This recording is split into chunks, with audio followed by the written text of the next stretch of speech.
ever since I started growing this beard out, Yeah. I did have to start paying attention because I can only go like 2 days without, like, I'll wash it and blow dry it and do all of the Blow things. dry it? Oh yeah. Oh, And Wow. then I can give it It's a lot of one work. more day before I have to do it again or it gets all weird. So it's Okay. mostly a daily practice. Daily practice. I am kind of not bougie, but like, I like enjoy the things like, a little moisturizer on your face. You do enjoy it? Yeah. Oh, I love it. When I try it, like, I'm like, that Yeah. actually is nice. Yeah. See, now We're missing out. Now you know what women have been. I don't need a dry face. What do I That's want a right. dry face for? That's right. Put a little moisturizer on there. Yeah. Just saying.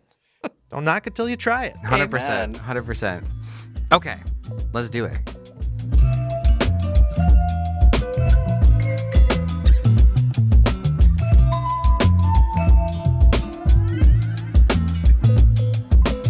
Welcome to another business podcast. I'm your host, Jeremiah. I'm joined by my co-host, Matt. Say hello, Matt. Hello, Matt. Our guest today, Anita. Thank you so much for joining us. Great to be here. Anita.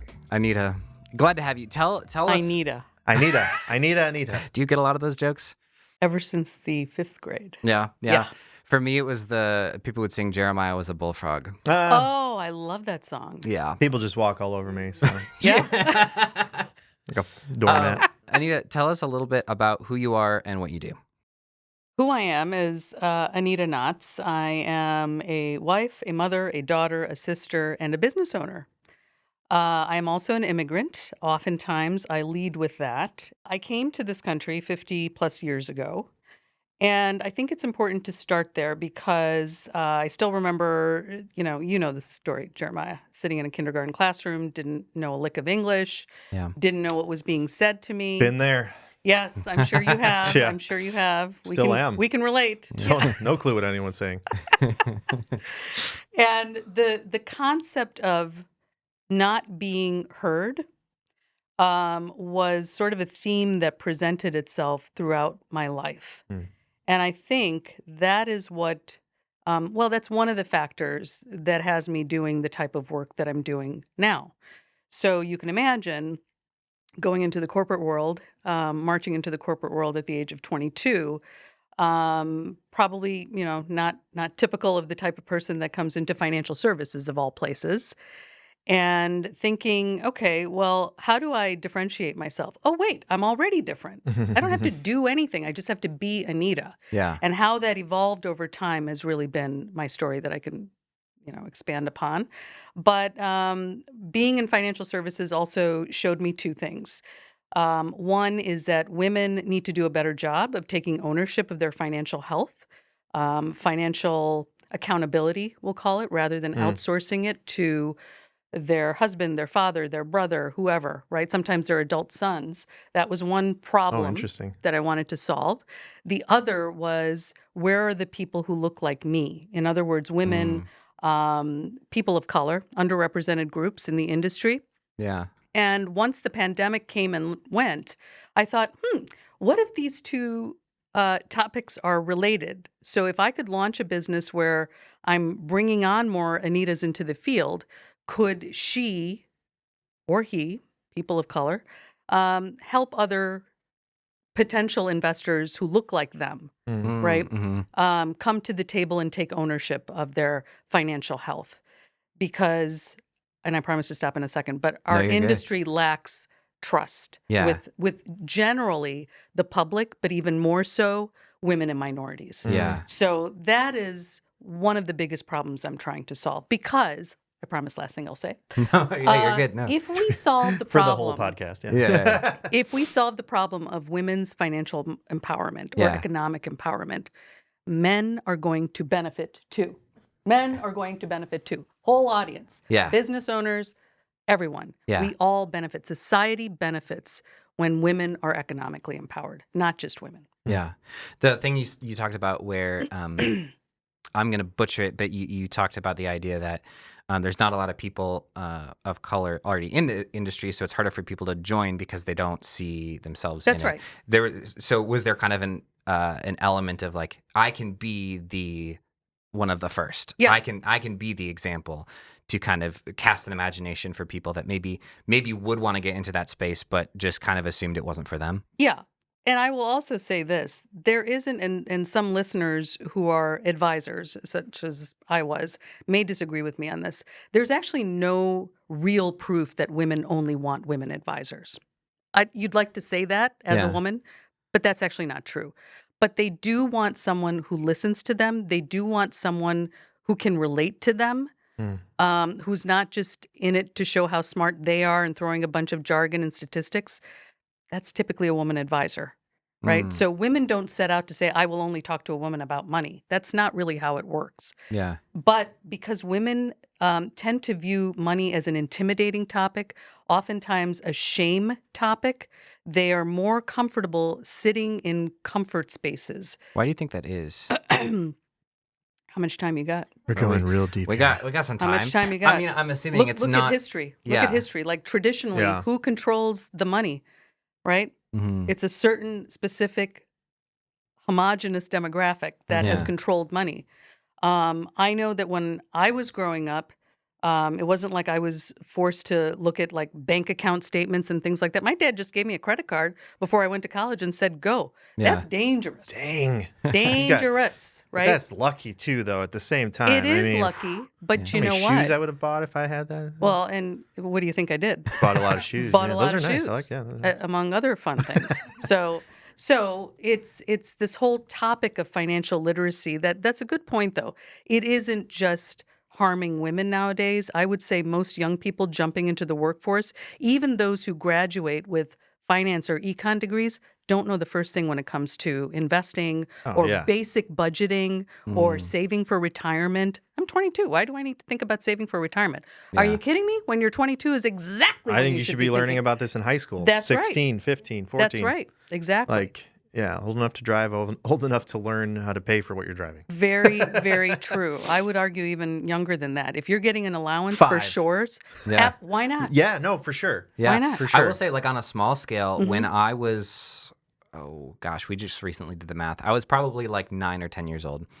My parents got me a dog because I desperately wanted a dog. Yep. But it And was you wouldn't also shut up about I it. honestly Yeah, you're wouldn't. just It was like, like "Dog," and forever. they're like, "Okay, But it kid." was made explicitly clear that like this dog was my dog, and so Ooh. I got an increased allowance. But that allowance was to go towards paying for the dog. That he lived for Okay. 2 years. So Oh. like, Keep going. yeah.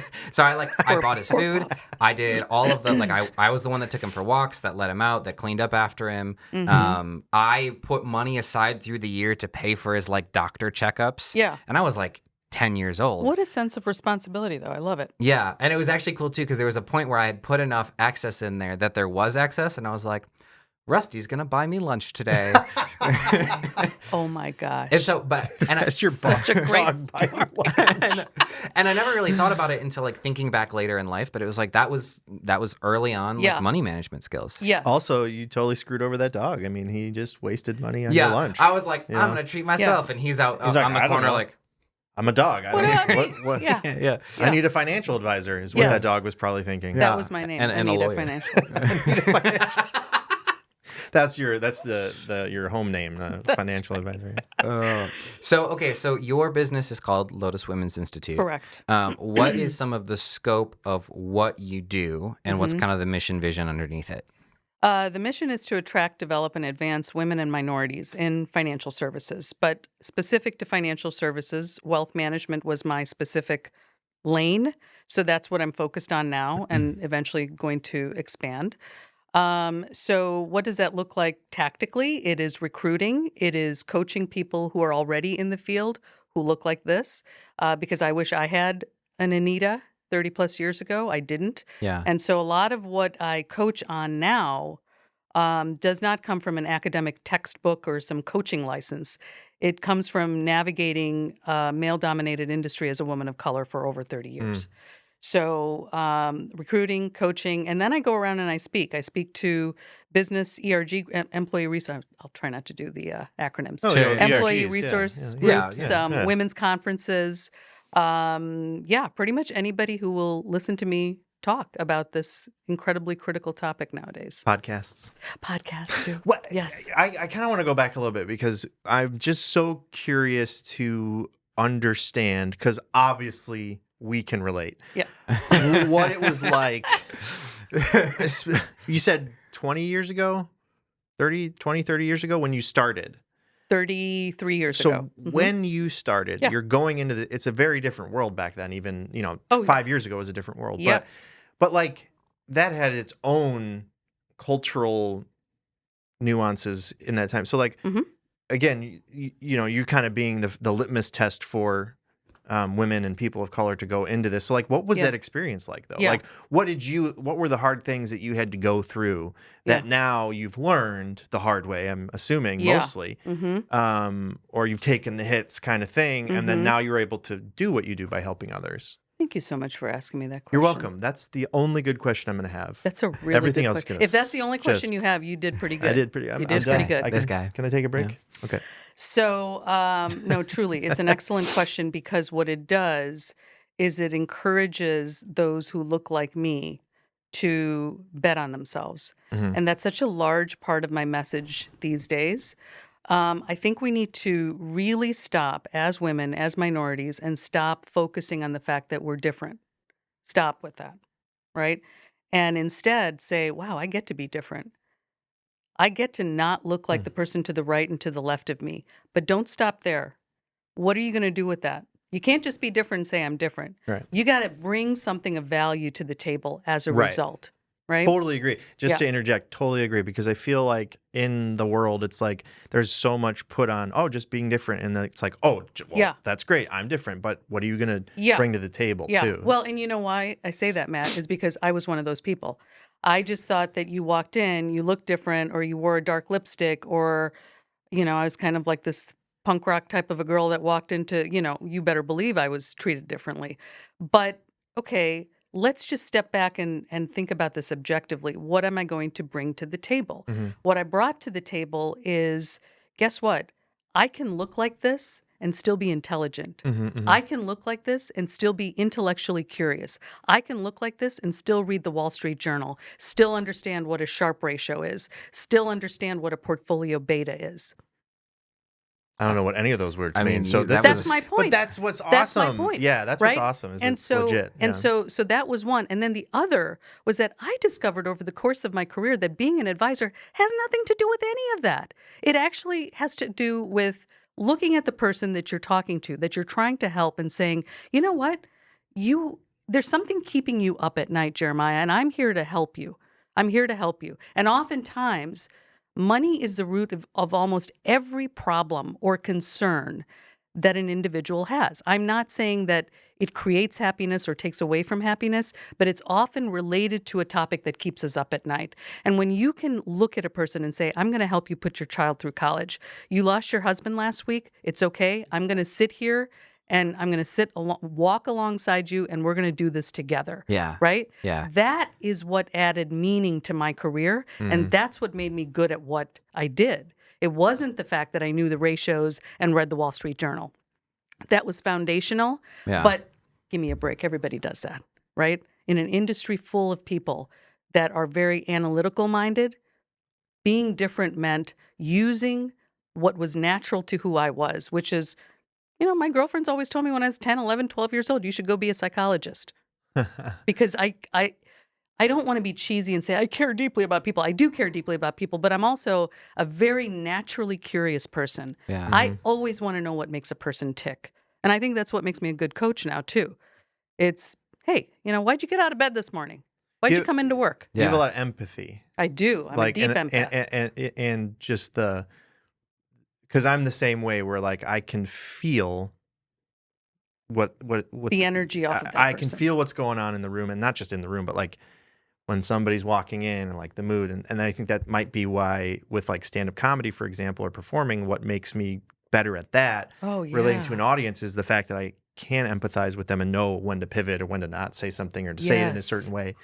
When to make a joke about being the two white guys in here with it, But I mean, But- this is but the yeah. obvious. Yeah, Yeah. exactly. No, but yeah, so I think, your empathy, Yeah. and that's what I heard out of the whole thing was empathy and just listening and meeting them where they're at. And not only that, but like, I think this is going to sound horrible, but it's humanizing people of color and women. Like as much Yeah. as you like, what? Like, but Yeah. No, you're right, because most of us don't know what the other side thinks, feels, acts, or why we do the things that we do. I think that's one of the biggest problems we have right now. We're all staying sort of in our corner. And I'm saying, and I've got a newsletter coming out tomorrow that's saying the same thing. It's both and.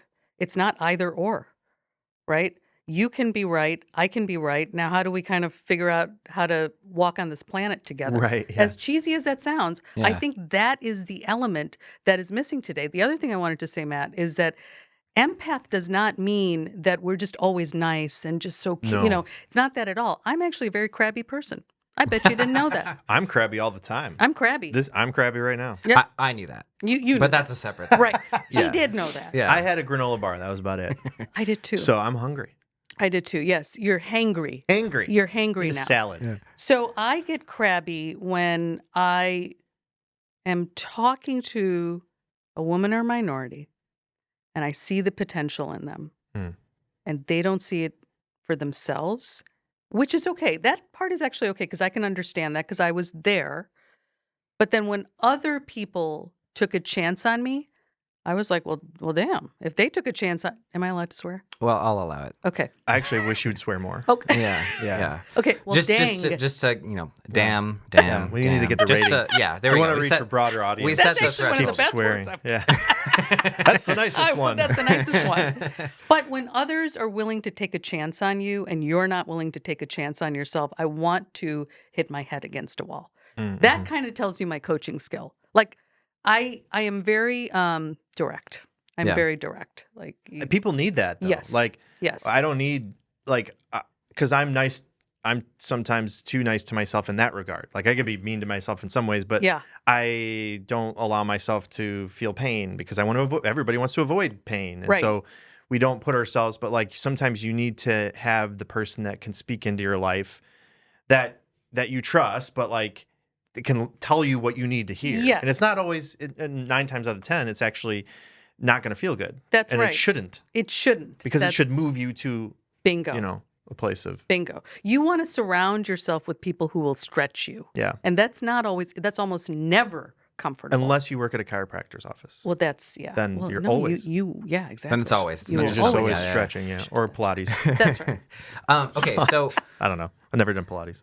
uh, Don't quote me on that. I don't know if Pilates. I'm getting visions. Do you John. do? Well, I could Oh, do. boy. Of me doing Pilates? Yes. Yeah, we're going to need to brainwash There's- that out of your head later. there's worse things to. Nah, I think that's the worst. You can imagine me doing Pilates? That's pretty bad. That's a rough day for everybody. Okay, so I'm imagining that a lot of people listening to this podcast Have now left. are, sorry. if they're still here, They're still listening. If they are. they're small business owners or people that have been running a business for a while and are kind of still in the grind, right? And there's somebody in that position. There's a million things that people say should be priorities, Okay. and there's all of these insights and resources, and you should do this, you should do this. Okay. Yeah. What is something like a core thing? Like if there was one takeaway from this conversation that you feel like those people should take from like why what you do matters and how they could implement it into their practice.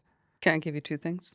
Yeah. Okay. Yeah, you can do First thing is know who you are, know what your strengths are, know what your weaknesses are, and go hire the polar opposite person. Mm. It is the essence of diversity. I don't know why we're getting into an argument in this country about diversity. At the core, you have two people sitting in a room. If you have two people who have totally different backgrounds, totally different ways of thinking, totally different approach to the business, since Yeah. we're talking to business people, Mhm. that leads to innovation, folks. That leads to productivity. Yeah. Guess what? That means dollar signs.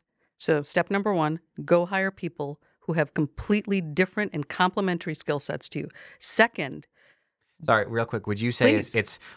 it's completely different complementary skill sets? Would you also say like perspectives is important in that too? absolutely. Because so I'm thinking I had a conversation. Me and some friends are starting like a movie podcast, and Okay. but we're all dudes. Yep. So three dudes talking about a movie that we like. I showed my wife, and there was a bit that we were talking about a character in the movie, and she's like, "It's so interesting you didn't have a woman in the conversation because like we all thought he was mad hot." And it was like, it was funny because it was like, Ryan Reynolds, right? right. It No? was just interesting Just because me? it was like Okay. none of us categorically didn't even cross our minds as like a talking point. Okay. Right. And so Okay. I do think it's interesting. Being hot.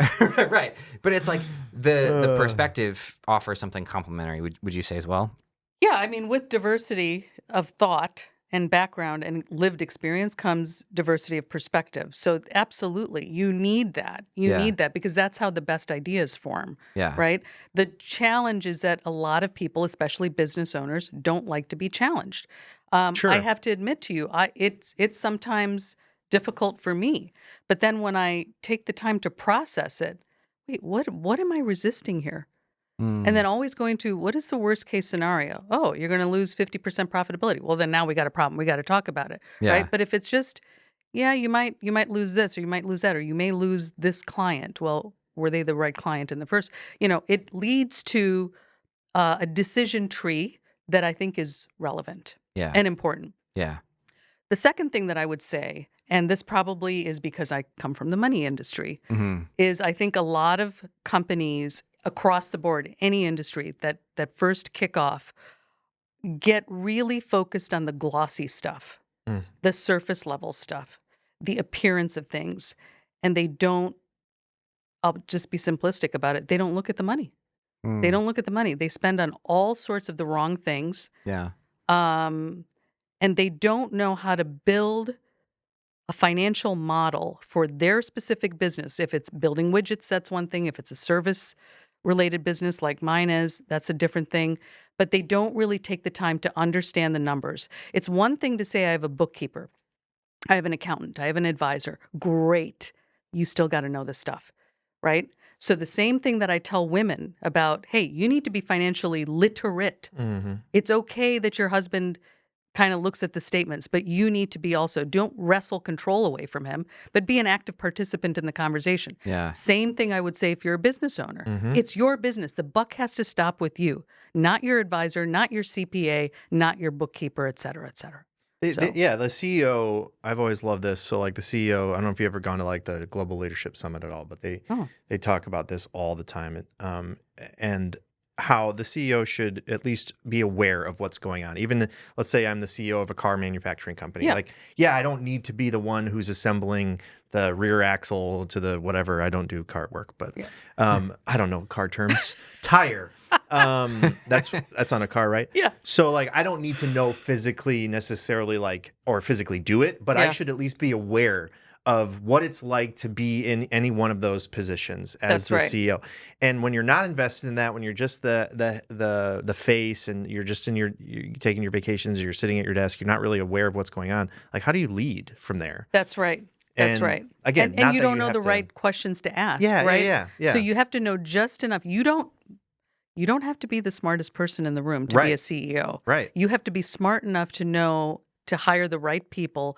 I would actually say hire smarter people to sit around the room but who have equal amount, if not more, passion for the mission. Hire That's people that are critical. better than you at what you do. Yes. And then Yes. but also like engage with those people and even be able to. I love there's a book about Pixar called Creativity Inc. by Ed Catmull, and he talks about like I think it was Ford when they came when they were really bad for a while and then they started to do really well, and it's because the new CEO came in and was like, all right, I want everybody in the room to tell me red light, green light. And everyone was afraid, like red lights being the things that are horrible. Yeah. Green lights, everything's going well.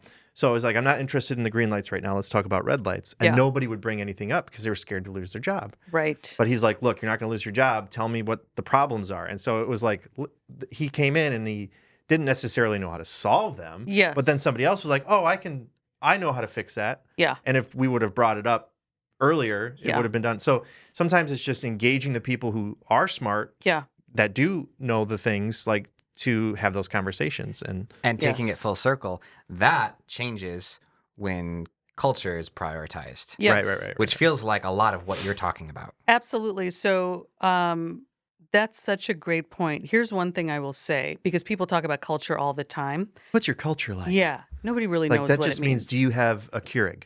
Mostly. Exactly. And maybe a granola bar for Matt, right?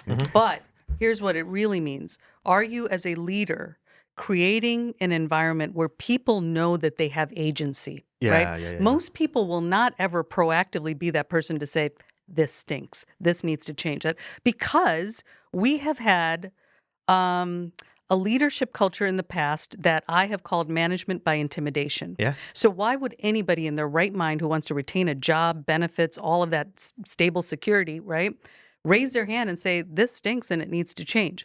But the most forward-looking companies, the future-forward companies that Lotus is working with, we're working with firms that are saying, you know what? We're actually comfortable being told that something needs to change. We're going to create an environment where somebody, and by the way, this means people at all ranks, right? Not just people in the C-suite, not just Right. people in executive management, but the janitor, the client service person, whoever, right? That they're saying, because don't you hire these people to know they're part of the job? That's Yeah. what you and I were just Yeah, saying, right? You hired subject matter experts. So don't you want to hear from them before you hear from the customer or the client that something is wrong? So that is what that's one aspect of having a positive culture, in addition to the granola bars. In addition, definitely. Gotta And have the which granola kind of bars. granola bars? Yes. But no, it reminds me of the Flaming Hot Cheetos story, and I don't know if you're familiar with it, but there's a movie. It's called Flaming Hot. It's really good. But it's like, I think the guy was like, I don't know, he fixed some of the machines on the line that was making the Cheetos and stuff. Okay. And he was the one that invented Flaming Hot Cheetos. Oh. And so it was just like, again, like he eventually had that voice and was able Yes. to, like, and it was like a family thing that they were doing all the Yeah. time, his kid actually, or whatever. I don't know how much the movie Well, is like there you go. 100% accurate, but same thing. Absolutely. Like they made a space. And in the Pixar book, they also talk about, they do the round table. And so they'll do what's called brain trusts where, yes, like the director of a film, like there has to be a final say, Yeah. a final authority. Yeah. But anybody in the room, whether it be the lighting person or the makeup person or the PA, like they can all kind of speak into what's working, what's not working about the story. The director can then take that feedback and decide what to do with it. It empowers everybody to have an opinion, but it also empowers the director to be able to take that stuff in a way that's like, again, it's physically a round table so that you don't have hierarchy. Oh, that's brilliant. And so, it's called the brain trust. It's really, so love that. You know, what's interesting is that now they're coming up with all sorts of studies that are saying people actually don't leave because of pay or benefits or flexibility. They leave because they don't see a place for themselves in the future of the organization. 100%. And when you have conversations like that, everybody gets annoyed about these younger people coming on and saying, I want work with purpose and meaning, and that's what they're talking about. Yeah. They're not saying, point me in the direction of the best not-for-profit that I can do really, do good work, right? But tell me how what I'm doing on a day-to-day basis ties to the larger strategy of what this company is trying to accomplish. What's your vision and how do I impact it, right? And what better way to do that than, and I'm not saying have meetings with mid-level managers or entry-level people every single day as a CEO. No. But certainly to create a forum for that. And then, here's the important part, do something with the feedback. And when I say do something, I don't mean agree with them. Everything they want, they're going to get. But making them feel heard. And yes, everything I'm saying is hard work. None of this is easy. And you will mess up from time to time. But I think the intention is what is important. Yeah, it's like, you have these different cases being presented to you. But again, like in that situation with Pixar and the director, you don't have to make every change. Correct. Because it's just unrealistic. Correct. It's just not going to happen. And you do have to, this is where some people can get stuck. It's like where you go too far the other way, where it's like, all right, everybody give me your opinion and we're going to do everything. It's Total like, crap show. But you just can't. That's right. So you have to have an authority. That's why authority exists. Like, Right. So you have to have that role that is going to make those decisions and that's his role. Like, and he's putting his stamp on it, and it's under him, right? Yes. But to have that safe space where people can do that, that's what's important. And I think it's also a good practice for us to be able to present an idea and it not get picked. Right. Because pride is like one of the number one things that I think a lot of this communication, lack of empathy, and pride are like probably the top three things of why a lot of CEOs are messing up, Messing up. or not Bingo. listening or not Correct. hiring that opposite person. It's Correct. because I don't want to be told that I'm wrong. That's right. That's right. This may or may not be something that you want to get into, but I was curious your perspective. There tends to be an over political perception of the idea of diversity, Yes. right? Yes. And some people have people fall on either sides of the intensity of that feeling. Correct. I would guess you would make a case that this should not be a political issue, like at least to the points that you're talking about. But what would you say, even if it's reiterating some things you already said, how would you make a case to somebody that is turned off by the political side of things, but to make a case for this is important, irrespective of that? I would say that I'm sick of it too. Looking like me, a brown-skinned woman, immigrant in wealth management, I am sick and tired of the diversity. It shouldn't be. It's a human issue. Right. It's not a diversity. I think we need to do away with the acronyms. I don't really care what you call it. Do you not want, okay, maybe if I describe it this way. I think somewhere along the way, the acronym got misunderstood. I truly believe that, okay? So people now, some people, take DEI to mean hiring an ill-equipped, incompetent person of color over a white male just to fill a quota. That's what they think diversity is. Yeah. That's not what it is. It's not what it is.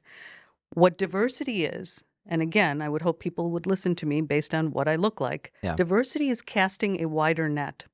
It means you are not just going to the Big Ten schools. By the way, both of my kids went to Big Ten schools. Yeah. Means you're casting a wider net. You're going to the community colleges. Heck yes. You're going to the south side of Chicago, right? You're not going to the Gold Coast of Chicago to find your next candidate.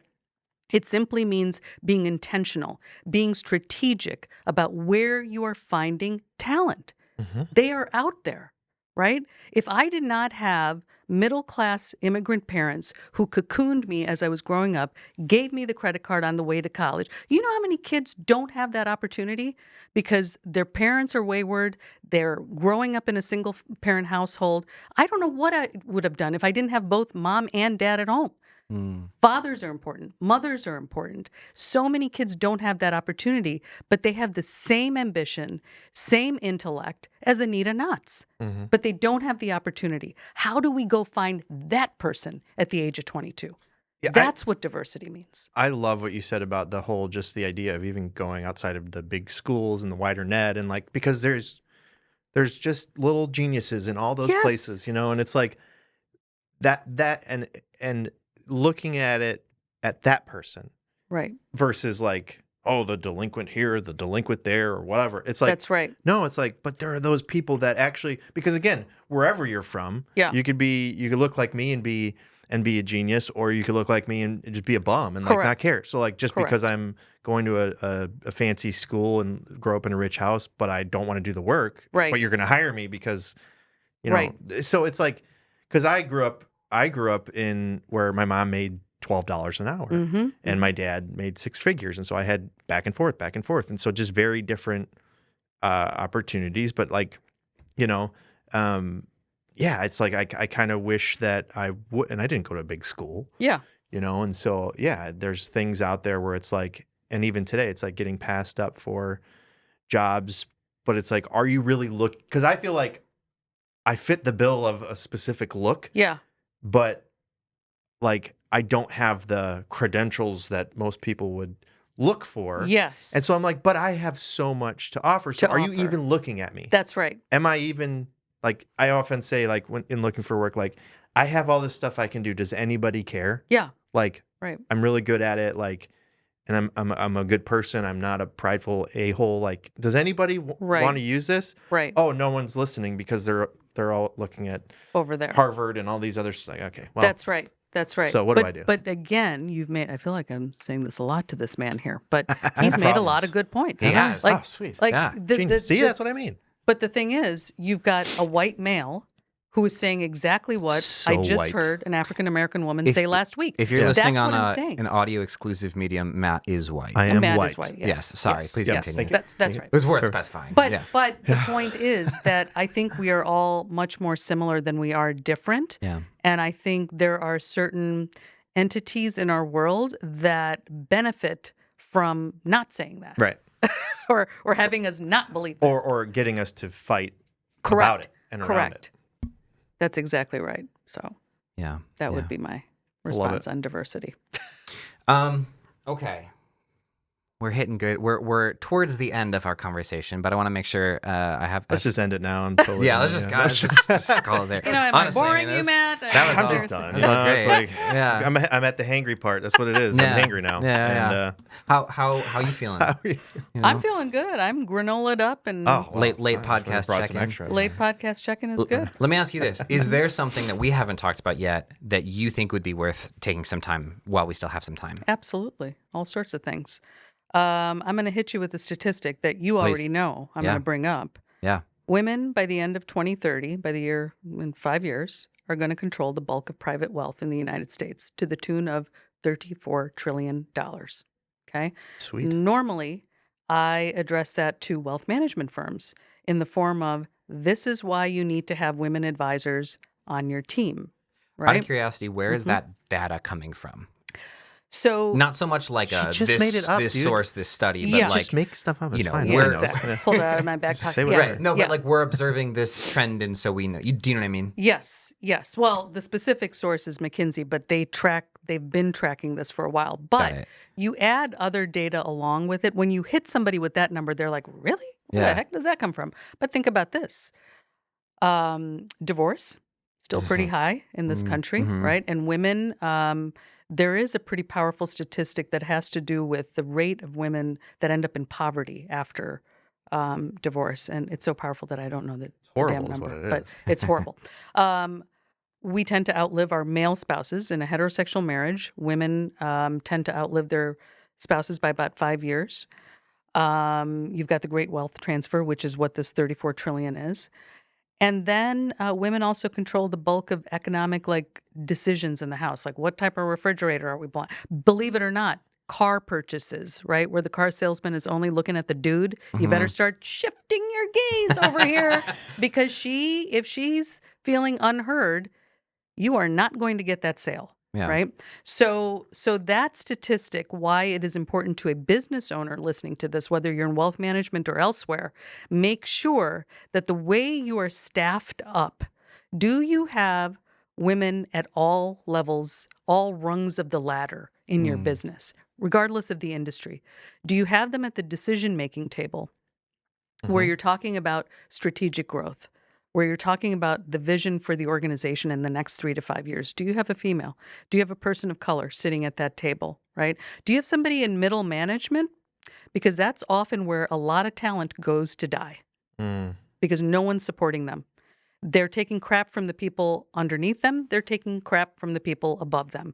And that is when, if you are not supported, it could be a pretty tragic situation and you're going to lose a lot of top talent. And then obviously as at the entry level, right, to show them they cannot become what they cannot see. So if you've got a young Black woman coming into your firm, you need to have someone that she can at least relate to, that she feels can at least be a mentor, an informal coach, heck, maybe even a sponsor, right, who's up in the upper rungs. So think about the way you want to structure your firm, your business, based on the data that exists, which is women are coming into the bulk of private wealth in this country, and that is the client of the future. So you want to make sure that to maintain a competitive edge, that you've got the people in your organization to handle that client of the future.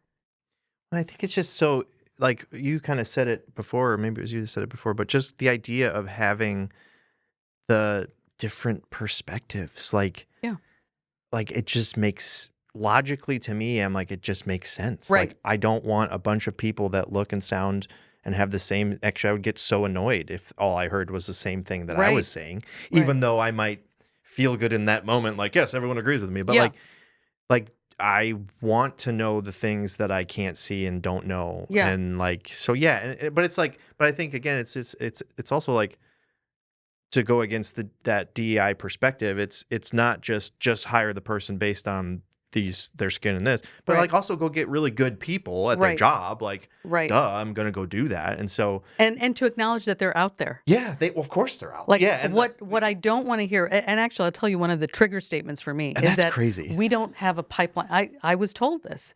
I said, why don't we have any women in portfolio management? The response that I got was there's simply no pipeline. That's just saying Which is there's utter nobody that's good garbage. that's a woman. That's correct. That's stupid. That's correct. That's ridiculous. So It's not even logical. yeah, and I wish now, you know how you always wish you had said something in the moment? Yeah. My I didn't say this. I wish I had said we are not being strategic enough. We're not being intentional enough. We're not actually proactively going out there and looking.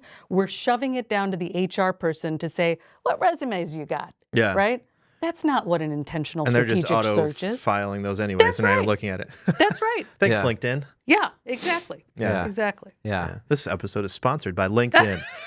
Are you looking for a job and you want to waste your time? Oh man. Go mass apply on LinkedIn. Easy apply.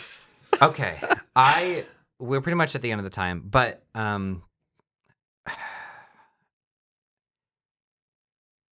Getting emotional. yeah, no, I'm just trying to think of like I have that impact on people. yeah, you know, I it's mean, this is a just- lot it's a lot that like you'd think, you know, just looking at the podcast right now, oh, like very different. But it's like, yes, I completely agree. Mhm. Like, Yeah. and have had that perspective. And so it's just, we just need to keep talking about it, I think, right? We just need to keep talking about it and start getting curious about people who don't look like you. I think that's just I like that. start there. Yeah. Start there. Even if they're not going to be best friends, it's okay. Yeah. It's okay. Just But not in a creepy way. no, Because not I could do it in a creepy creepy way. is the best. Well, okay, then I'm going to continue to be creepy. I will say something I've thought about. It's kind of jumping off of that. I think about this a lot. We tend to exist in through social media algorithms and things like this. Like inherently, as people, we gravitate towards kind of our own echo chambers. Yeah. You know, and the nature of algorithms, not to inherently villainize them, but like they're meant to give you more of what you want. Oh yeah. Which means inherently, like we are all going out perceiving the world with our own inherent confirmation bias, like stronger than ever. And I realized, like, I started identifying this in my own life and getting tired of it because I'm not like the debate guy. I'm not the guy that's trying to have a bunch of hot takes and have arguments. Sure. But I realized, like, I started talking to my friends around bonfires about politics. And the reason I did that was because I was like, this feels like something I should engage with, especially if I don't necessarily agree with this person that I care about. And that's the place that I should do it because, like, there's value in hearing perspectives from somebody that you trust to be intelligent and thoughtful, but came to a different conclusion than you did, kind of about anything. Sure. Not even so that I can change my mind, but so that I can recognize that life isn't as simple as I'd like to think it is. Correct. I would agree. And that's what I'm talking about with the curiosity element. Yeah. You know, I will say that my husband and I are the black sheep in our family, so Thanksgiving is really fun, let me tell you. I mean, we just all have agreed to just some of those topics just don't surface because we got to focus on what we do have, which is gratitude, which is love, which is caring, which is support, you know? Yeah. And so I think that's kind of even though that's a microcosm of life is my family, I think that can be expanded to just say, hey, where can we find areas of connectivity? But I will also say, because I'm not a super, I am a touchy-feely person. What am I trying to say? I'm not a super, like, I like having hard discussions. Yeah. I think the hard discussions are necessary. I think it's okay that you raise your voice Yeah. if you're really passionate about something, right? I do think that there are certain things that are non-negotiable. Human rights is one of them. Your right to be the person that you are and my right to be the person that I am, that's a non-negotiable, right? But beyond that, I feel like there's so much that we can actually, we're not talking enough. Yeah. We're not talking. How many companies actually know out there the type of talent that exists, the type of talent that could take your company to the next level simply because you haven't been looking, Yeah. because you've been working with such a myopic perspective, Yeah. right? That's what diversity is about. Instead of being so drawn and repelled by acronyms or not hot takes. What's the phrase? Like social media headlines or Oh, even yeah. news headlines, right? We just suddenly get drawn to that, and then we're like, "Ugh, God, Yeah. no!" Right? Yeah. No, come on. That's the lazy way out. Yeah. Dig deep. Yeah, I was just going to say it's because the answer is why is the way it is currently is because it's the easier way. It is the easier You know, it's way. easy to just be like, okay, I'm not Right. gonna. Right. Digging Yeah. deep actually takes work. Yeah. And we're living in a land where, and trust me, I love AI as much as the next person, but where anything you want, you can get an answer. You type something in and you can get an answer for pretty much any question out there. It is Yeah. almost scary how Yeah. much power is out there, right? Yeah. So to say, I don't, I think if we're not careful about it, let me say it this way. If Yeah. we're not careful about it, it can create a lazy society where all of the things that truly everybody cares about, equality, things of that nature, they're in jeopardy. Yeah. Mhm. Yeah. Final thought. Anything you want to leave the listeners with? First of all, check out Lotus Women's Institute. Had to say that. Of course. Of course. Check it out. I Check was it going to give you out. a chance to do some CTAs, but listen, we Yep. might as well do it now. Nope, I'm Those going are to go right calls there. to action. Calls Yes. to action. Sign up for my newsletter. Connect with me on LinkedIn. I don't care if you're not in financial services. I want to hear from you. If you have a wife, a daughter, a mother, a sister who has her head in the sand when it comes to her own financial well-being, you need to say, I heard this unbelievable woman today. You need to unbelievable. talk to her. Yeah. You need to talk to her. And she'll make it painless, but non-negotiable for any woman on this planet to not own her financial wellness.